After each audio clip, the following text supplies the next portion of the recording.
Well, we begin here with the ongoing backlash to this year's Olympic opening ceremony. Many world leaders are now denouncing this as a blatant insult to Christianity. It was this moment from the ceremony that invoked the sacred Christian image of the Last Supper. See it there. But it featured drag queens and dancers standing in the place of Jesus and his apostles. Now, some media outlets praised the drag display as a stunning and dazzling display of inclusivity. And First Lady Jill Biden, well, she loved the opening ceremony. So last night was just, it was spectacular. The rain did not dampen our spirits. Every step of the way, I was thinking to myself, oh my God, how are we going to top this? How are we going to top this? How do you top mocking a religion on one of the largest world stages meant to unify the world behind sport and competition? There are 2.4 billion Christians in the world, and the Olympics appears to have chosen mockery. Now let that sink in. Some leaders around the world, though, far from a sufficient number, are calling out the International Olympic Committee, and a big-name tech company is pulling their support for the Games. And official videos of the performance are being taken down from social media. Too little, too late. An IOC spokesperson offered this apology over the weekend. Clearly, there was never an intention to show disrespect to any religious group. On the contrary, I think that Majdal really tried to really intend to celebrate community tolerance. That was his word yesterday. And looking at the result of the polls that we shared, we believe that this ambition was achieved. If people have taken any offense, we are, of course, really, really sorry. And one American bishop is going viral for his reaction. He believes Christianity is being targeted. France felt evidently, as it's trying to put its best cultural foot forward, the right thing to do is to mock this very central moment in Christianity where Jesus, at his Last Supper, gives his body and blood in anticipation of the cross. And so it's presented, though, as this gross, sort of flippant mockery. Would they ever have dared mock Islam in a similar way? Would they ever have dreamed of mocking in this gross, public way a scene from the Quran? As I say, we all know the answer to that. I think, folks, what's interesting here is this deeply secularist postmodern society knows who its enemy is. They're naming it, and we should believe them.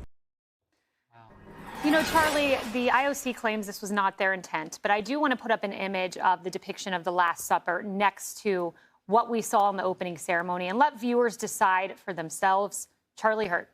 You know, and also the woman that's in the middle of that picture there on the top also tweeted out the comparison between the two. So you can't tell me that it was not intentional. It was clearly intentional, and it's truly disgusting. But the other thing is, you're talking about the cradle of some of the most beautiful art in the world, and it's so ugly. The whole thing is so unattractive, and you have all of these wonderful athletes from all around the world who are there, and the whole purpose of the Olympics is to display unity and to have a place where the greatest athletes compete on a track field instead of on a battlefield.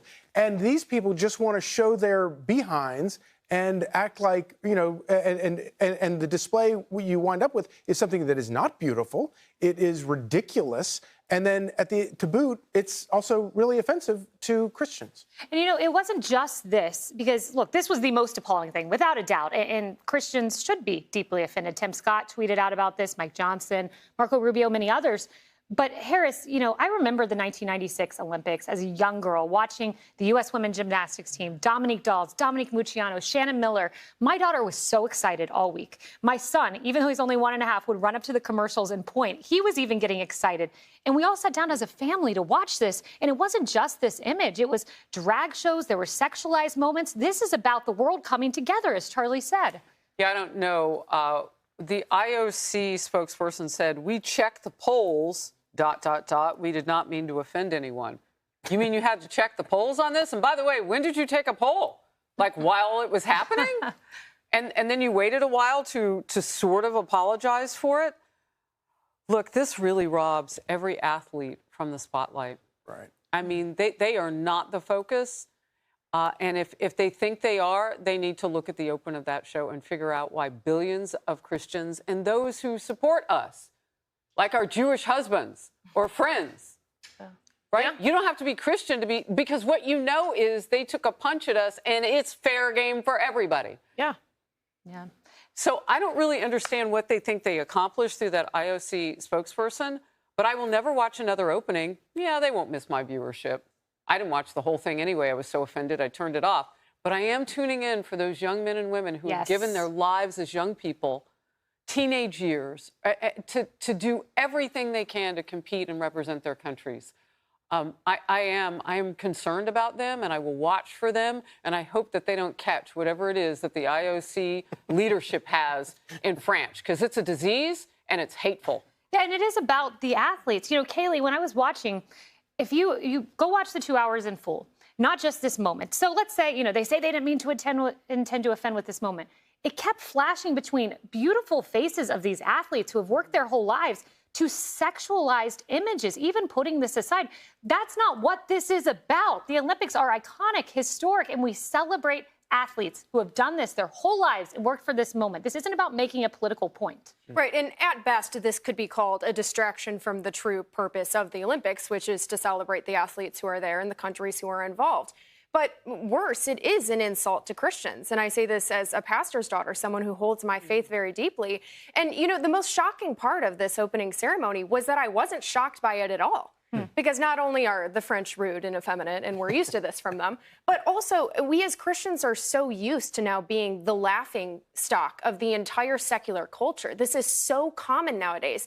And, you know, the bishop who made the point, would you do this to any other religion? We all know that answer. We all know that they wouldn't.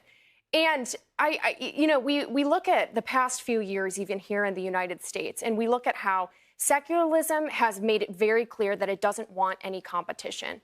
We look at what's still happening to Colorado Baker Jack Phillips, how he's still being persecuted in court for his beliefs. We think about the White House releasing a statement for the Transgender Day of Visibility on Easter Sunday of all days. There are so many examples of Christianity being the target, and Christians need to wake up and realize what time it is. That's a great point. The transgender visibility statement on Easter. That was the timing in the Biden White House.